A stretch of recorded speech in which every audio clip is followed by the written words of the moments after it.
Hello દોસ્તો, આપણે special police ભરતી માટે જીસીઆરટી સિરીઝ ચાલુ કરી છે। એમાં આપણે ધોરણ 7ના સામાજિક વિજ્ઞાનના ક્રમશ પાઠવાજ મોસ્ટ આઈપી પ્રશ્ન જોઈએ છીએ। એમાં આપણે 9 પાઠના મોસ્ટ આઈપી પ્રશ્ન જોઈ નાખ્યા છે। તે પ્રશ્નો ખૂબ જ મહત્વના છે। જો તમે તે પ્રશ્નો ના જોયો તો જોઈ નાખજો, તે તમને પ્લેલિસ્ટમાં મળી જશે। અને અત્યારે આપણે સામાજિક વિજ્ઞાનના 10મા પાઠના મોસ્ટ આઈપી 34 પ્રશ્ન જોવાના છીએ। દોસ્તો, આ 10મા પાઠનું નામ છે પૃથ્વીની આંતરિક રચના અને ભૂમિ સ્વરૂપો। દોસ્તો, આપણે આ પાઠના 34 પ્રશ્નો જોઈશું, એટલે આપણે આ પાઠના બધા જ આઈએમપી પ્રશ્ન જોઈ નાખ્યા તેમ સમજવાનું। અને દોસ્તો, લાસ્ટમાં તમને આ પાઠના પ્રશ્નોમાંથી એક વિધાનવાળો સ્ટાર પ્રશ્ન પણ આપવામાં આવશે, તો લાસ્ટ સુધી બન્યા રહેજો। તો ચાલો દોસ્તો, શરૂ કરીએ આજના પ્રશ્નો। અને હા દોસ્તો, હજી સુધી જો તમે અમારી ચેનલ સાથે જોડાના નથી તો જોડાઈ જજો, કેમ કે દોસ્તો આપણે વારાફરતી બધા જ પાઠ્યપુસ્તકના મોસ્ટ આઈપી પ્રશ્ન જોવાના છીએ। તો અમારી ચેનલ સાથે જ જોડાઈ જજો, એટલે કે ચેનલને સબસ્ક્રાઇબ કરી નાખજો। તો ચાલો દોસ્તો, શરૂ કરીએ આજના ધોરણ 7 સામાજિક વિજ્ઞાનના 10મા પાઠના મોસ્ટ આઈપી 34 પ્રશ્નો। પ્રશ્ન 1, મહાસાગરના મુખ્ય કવચની નીચે મેટલ છે તે આશરે કેટલા કિલોમીટરની ઊંડાઈ સુધી ફેલાયેલ હોય છે?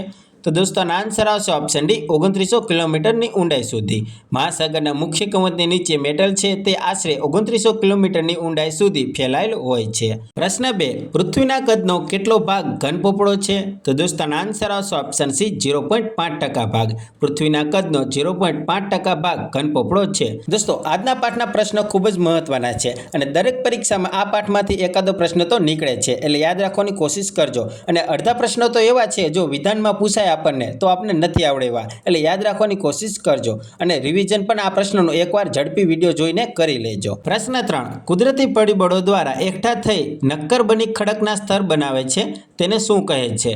તો દોસ્તો, આન્સર આવશે ઓપ્શન ડી, પ્રસ્તર ખડક। કુદરતી પરિબળો દ્વારા એકઠા થઈ નક્કર બની ખડકના સ્તર બનાવે છે તેને પ્રસ્તર ખડક કહેવાય છે। પ્રશ્ન 4, પૃથ્વીના આંતરિક સ્તરની ત્રિજ્યા કેટલી છે? તો દોસ્તો, આન્સર આવશે ઓપ્શન એ, 3500 કિલોમીટર। પૃથ્વીના આંતરિક સ્તરની ત્રિજ્યા 3500 કિલોમીટર છે। પ્રશ્ન 5, માટીના કણ વિશાળ વિસ્તારમાં નિક્ષેપિત થઈ જાય તેને શું કહે છે? તો દોસ્તો, આન્સર આવશે ઓપ્શન બી, લોએસ। માટીના કણ વિશાળ વિસ્તારમાં નિક્ષેપિત થઈ જાય તેને લોએસ કહેવાય છે। પ્રશ્ન 6, ઊંચા તાપમાને અને અતિશય દબાણના કારણે ચીકણી માટી શેમાં ફેરવાઈ જાય છે? તો દોસ્તો, આન્સર આવશે ઓપ્શન બી, સ્લેટમાં। ઊંચા તાપમાને અને અતિશય દબાણના કારણે ચીકણી માટી સ્લેટમાં ફેરવાઈ જાય છે। પ્રશ્ન 7, ભૂમિખંડની સપાટી કયા ખનિજોથી બનેલી હોય છે? તો દોસ્તો, આન્સર આવશે ઓપ્શન ડી, સિલિકા અને એલ્યુમિના। દોસ્તો, ખાસ યાદ રાખજો, ભૂમિખંડની સપાટી સિલિકા અને એલ્યુમિના નામના ખનિજથી બનેલી હોય છે। પ્રશ્ન 8, ઊંચા તાપમાને અતિશય દબાણના કારણે ચૂના પથ્થર એટલે કે ચૂનાના પથ્થર શેમાં ફેરવાઈ જાય છે? તો દોસ્તો, યાદ રાખજો, આનો આન્સર આવશે ઓપ્શન એ, આરસ પહાણમાં। ઊંચા તાપમાને અને અતિશય દબાણના કારણે ચૂનાના પથ્થર આરસ પહાણમાં ફેરવાઈ જાય છે। પ્રશ્ન 9, ગ્રેનાઇટ એ શેનું ઉદાહરણ છે? તો દોસ્તો, આન્સર આવશે ઓપ્શન બી, આંતરિક અગ્નિકૃત ખડકનું। દોસ્તો, ખાસ યાદ રાખજો, આમાં બધા આંતરિક અગ્નિકૃત ખડકની જગ્યાએ બાહ્ય અગ્નિકૃત ખડક કરીને આવતા હોય છે, એટલે યાદ રાખજો, ગ્રેનાઇટ આંતરિક અગ્નિકૃત ખડકનું ઉદાહરણ છે। પ્રશ્ન 10, સમુદ્ર જળની ઉપર લગભગ ઉદ્ભવ થયેલા ઊંચા ખડકાળ કિનારાઓને શું કહે છે? તો દોસ્તો, આન્સર આવશે ઓપ્શન ડી, સમુદ્ર કમાન। સમુદ્ર જળની ઉપર લગભગ ઉદ્ભવ થયેલા ઊંચા ખડકાળ કિનારાઓને સમુદ્ર કમાન કહે છે। પ્રશ્ન 11, ગરમ મેઘમાં ઠંડો થઈ નક્કર થઈ જાય તેને કેવો ખડક કહેવાય? તો દોસ્તો, આન્સર આવશે ઓપ્શન એ, અગ્નિકૃત ખડક। ગરમ મેઘમાં ઠંડો થઈ નક્કર થઈ જાય તેને અગ્નિકૃત ખડક કહેવાય છે। પ્રશ્ન 12, રણમાં ઘસારણ અને નિક્ષેપણનું મુખ્ય પરિબળ કયું છે? તો દોસ્તો, આન્સર આવશે ઓપ્શન ડી, પવન। રણમાં ઘસારણ અને નિક્ષેપણનું મુખ્ય પરિબળ પવન છે। પ્રશ્ન 13, રણ પ્રદેશમાં પવનની ગતિથી જે રેતી જમીન પર પથરાઈને નાની ટેકરી બને છે તેને શું કહે છે? તો દોસ્તો, આન્સર આવશે ઓપ્શન સી, ઢૂંવા। રણ પ્રદેશમાં પવનની ગતિથી જે રેતી જમીન પર પથરાઈને નાની ટેકરી બને છે તેને ઢૂંવા કહેવાય છે। પ્રશ્ન 14, પૃથ્વીના આંતરિક સ્તરને શું કહે છે? તો દોસ્તો, આન્સર આવશે ઓપ્શન ડી, નીફે। પૃથ્વીના આંતરિક સ્તરને નીફે કહેવાય છે। પ્રશ્ન 15, તળાવની માછલીઓનું તીવ્ર હલનચલન, સરીસૃપોનું પૃથ્વી સપાટી પર આવવું વગેરે શેનું સૂચન હોઈ શકે? તો દોસ્તો, આન્સર આવશે ઓપ્શન સી, ભૂકંપનું। તળાવની માછલીઓનું તીવ્ર હલનચલન, સરીસૃપોનું પૃથ્વી પર આવવું એ ભૂકંપનું સૂચન હોઈ શકે છે। પ્રશ્ન 16, હિમનદી દ્વારા લાવવામાં આવેલા ખડકો, રેતી અને કાંકરા નિક્ષેપિત થતાં તેના પ્રવાહ વચ્ચે કેવા ભૂમિ સ્વરૂપની રચના થાય છે? તો દોસ્તો, યાદ રાખજો, આનો આન્સર આવશે ઓપ્શન બી, ડ્રમલીન। હિમનદી દ્વારા લાવવામાં આવેલા ખડકો, રેતી અને કાંકરા નિક્ષેપિત થતાં તેના પ્રવાહ વચ્ચે ડ્રમલીન ભૂમિ સ્વરૂપની રચના થાય છે। પ્રશ્ન 17, પૃથ્વીના સૌથી ઉપલા સ્તરને શું કહે છે? તો દોસ્તો આન્સર આવશે ઓપ્શન એ ભૂકવચ. પૃથ્વીના સૌથી ઉપલા સ્તરને ભૂકવચ કહેવામાં આવે છે. પ્રશ્ન 18 રણમાં કેવા આકારના ખડકો જોવા મળે છે? તો દોસ્તો આન્સર આવશે ઓપ્શન એ ભૂછત્ર આકારના. રણમાં ભૂછત્ર આકારના ખડકો જોવા મળે છે. પ્રશ્ન 19 નદીઓની પ્રશાખાઓના મુખોના નિક્ષેપણના જથ્થાથી શેનું નિર્માણ થાય છે? તો દોસ્તો આન્સર આવશે ઓપ્શન સી ડેલ્ટા. નદીઓના પ્રશાખાઓના મુખોના નિક્ષેપણના જથ્થાથી ડેલ્ટાનું નિર્માણ થાય છે. પ્રશ્ન 20 ભૂમિખંડોની સપાટીને શું કહે છે? તો દોસ્તો આન્સર આવશે ઓપ્શન બી શિયાલ. ભૂમિખંડની સપાટીને શિયાલ કહેવામાં આવે છે. પ્રશ્ન 21 સમુદ્ર મોજાઓ કિનારા પર નિક્ષેપણ કરી શેનું નિર્માણ કરે છે? તો દોસ્તો આન્સર આવશે ઓપ્શન એ સમુદ્ર પુલિનનું. દોસ્તો ખાસ યાદ રાખજો, સમુદ્ર મોજાઓ કિનારા પર નિક્ષેપણ કરીને સમુદ્ર પુલિનનું નિર્માણ કરે છે. પ્રશ્ન 22 બેસાલ્ટ શેનું ઉદાહરણ છે? તો દોસ્તો આન્સર આવશે ઓપ્શન ડી બાહ્ય અગ્નિકૃત ખડકનું. બેસાલ્ટ બાહ્ય અગ્નિકૃત ખડકનું ઉદાહરણ છે. પ્રશ્ન 23 પૃથ્વીના કદનો કેટલો ભાગ ભૂગર્ભ છે? તો દોસ્તો આન્સર આવશે ઓપ્શન એ 83%. પૃથ્વીના કદનો 83% ભાગ ભૂગર્ભ છે. પ્રશ્ન 24 ઘંટીમાં અનાજ મસાલાને પીસવા માટે જે મોટા પથ્થરોનો ઉપયોગ થાય છે તે મોટા ભાગે શેના બનેલા હોય છે? તો દોસ્તો આન્સર આવશે ઓપ્શન એ ગ્રેનાઇટના. ઘંટીમાં અનાજ મસાલાને પીસવા માટે જે મોટા પથ્થરોનો ઉપયોગ થાય છે તે મોટા ભાગે ગ્રેનાઇટના બનેલા હોય છે. પ્રશ્ન 25 મહાસાગરનું કવચ મુખ્યત્વે શેનું બનેલું હોય છે? તો દોસ્તો આન્સર આવશે ઓપ્શન એ સિલિકા અને મેગ્નેશિયમ.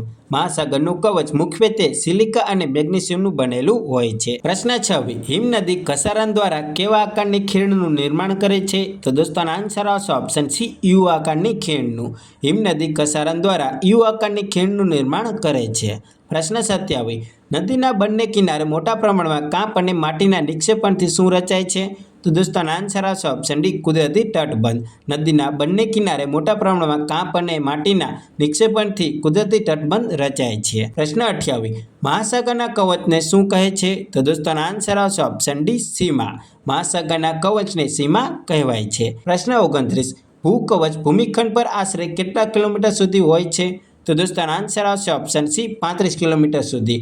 ભૂકવચ ભૂમિખંડ પર આશરે 35 કિલોમીટર સુધી હોય છે. પ્રશ્ન 30 ઢુંવાને બીજું શું કહેવાય? ઢુંવાને બીજું શું કહે છે?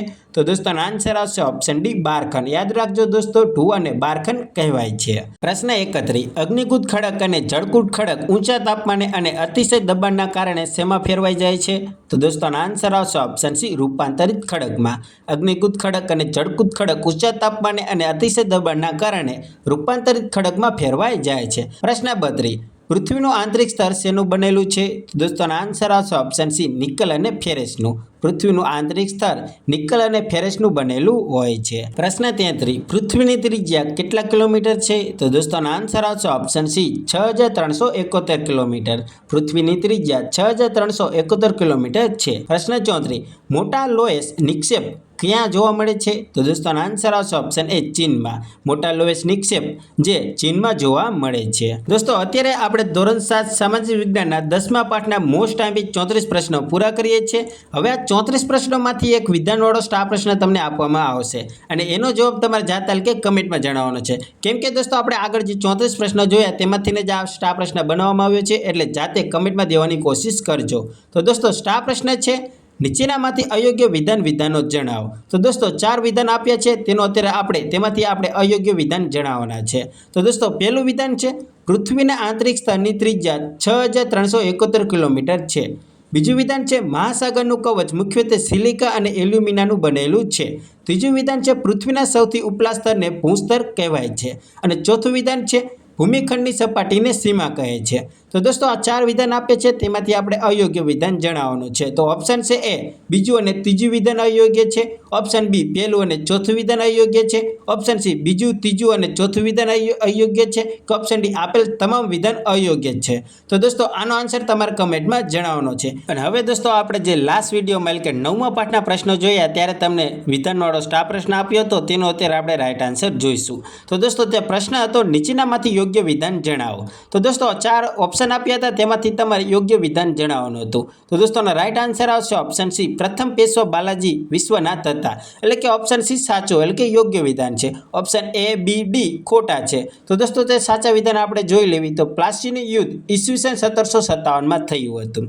ઓપ્શન બી કે બહાદુર શાહનું અવસાન ઈસવીસન 1712માં થયું હતું. અને ઓપ્શન ડી ઈસવીસન 1757માં બંગાળનો સિરાજ ઉદ દૌલા નવાબ બન્યો હતો. તો દોસ્તો આપણે યોગ્ય વિધાન જોઈ લીધા અને સ્ટાર પ્રશ્નનો આન્સર પણ જોઈ લીધો. અને દોસ્તો અત્યારનો સ્ટાર પ્રશ્ન એટલે કે આજનો સ્ટાર પ્રશ્ન જવાબ તમારે કમેન્ટમાં જણાવવાનો છે. અને દોસ્તો આજના સ્ટાર પ્રશ્ન જવાબ આપણે કાલના વિડીયોમાં એટલે કે 11મા પાઠના પ્રશ્ન જોઈશું ત્યારે તમને તેનો રાઈટ આન્સર જણાવી દેવામાં આવશે.